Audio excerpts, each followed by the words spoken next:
በስመ አብ ወወልድ ወመንፈስ ቅዱስ አሐዱ አምላክ አሜን። ኣብ ኩሉ ኹርናዓት ዓለም እትርከቡ ኣብታ ኣመናዊትን ኣጽናፋዊትን ዝኾነት ኦርቶዶክስ ተዋህዶ ሃይማኖት ጸኒዕኹም እትነብሩ ሰላም ኣምላኽ ኣብ ዘለኹሞ ምሳኹም ይኹን። ካብዚ ብምቕጻል ብቤት ትምህርቲ ሰንበት ማሕበር ቅዱስ ሩፋኤል ናታንያ ቤተ ክርስቲያን መድኃኔ ዓለም ዝተዳለወ መዝሙር ናባኻትኩም ንዝርግሓልኩም ኣለና።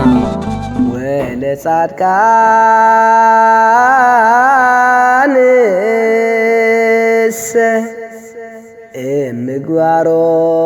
እምግባሮሙ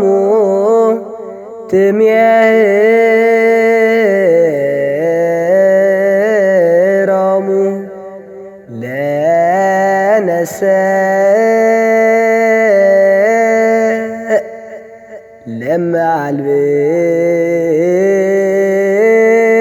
ለማልብነ ምግባረ ሰናይ ለእመ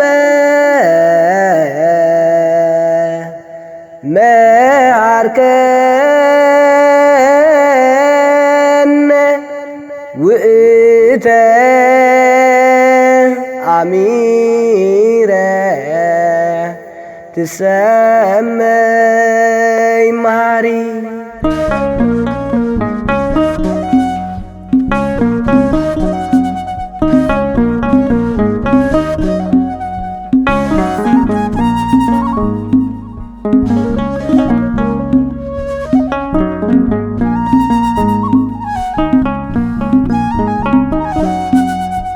ንጻድቃንሲ ብምግባሮም ኢኻ ትምህሮም ንዓይኒ ሓጥግና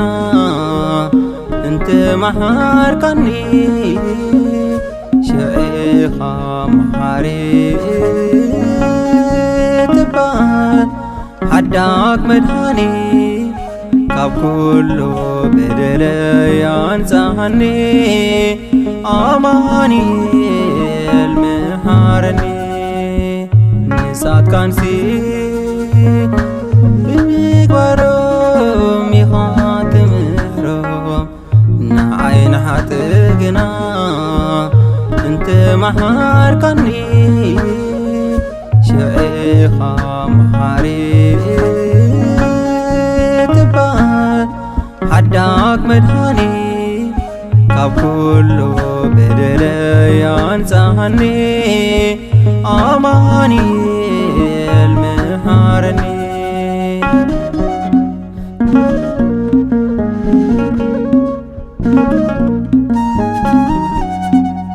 ብግብርን እምነት ጽድቂ ዝተቖጽረሉ አብርሃም ኣይኮንኩን ዝተመስከረሉ እንክር በምሕረትካ አብሳይ ሰታሪ ዘለኒ ብለይ ብርኪ ሰናይ ግብሪ አንጽሐኒ ጐይታ ካብ ኃጢአት ክጸሪ ንጻድቃንሲ ብምግባሮም ኢኻ ትምህሮም ንዓይኒ ሓጥግና እንትመሃርካኒ ሽዒኻ መሓሪ ትበሃል ሓዳግ መድኃኒ ካብ ኩሉ በደለይ አንጻኒ አማኑኤል መሃረኒ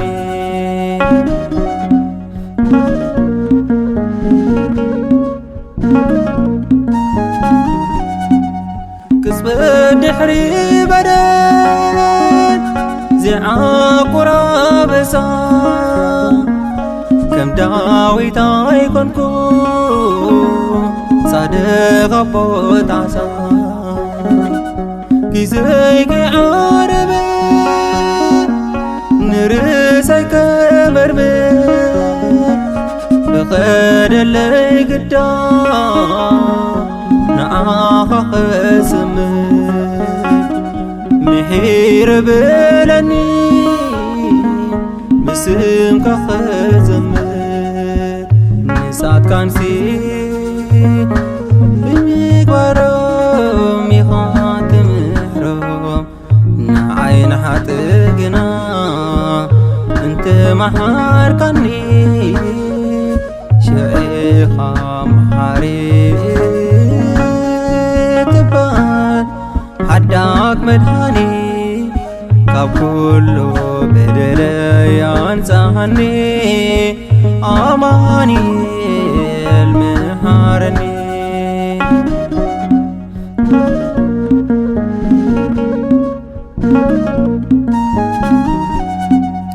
ኩትኩት ልቢ ሒዙ ንትርገናሒ ከም ቤት ረሳይ ኮንኩን መምህር ተነሳሒ ነባዒት ክትከውን ስለ ኃጢአታ ነፍሰይ ብቑኑዕ መንፈስካ ግዝኣዮ ንልበይ ንዝከኻ የልቦ ዝመልእ ሓጐሰይ ንሳትካንሲ ብምግባሮም ኢኻ ትምህሮም ንዓይኒ ሓጥእ ግና እንትመሓርካኒ ሽዒኻ መሓሪ ትበሃል ሓዳግ መድሃኒ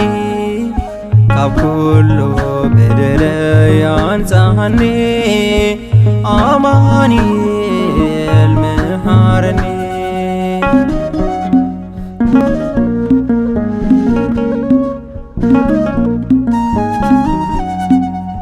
ኣብ ልቡ ዝሃርፍ ከየቅንዕ ርእሱ ከም ተጋዊ ኮንኩ ዝወቅስ ንነፍሱ ሕልናይ ክጽባ ንናታ ይቕሬታ ንሓወይ ገዲፈ ንነፍሰይ ክሓታ ቃልየ ቕረኽ ለምድ ሃበኒ ትብዓታ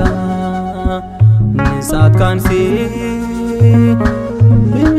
ብምግባሮም ኢኻ ትምህሮም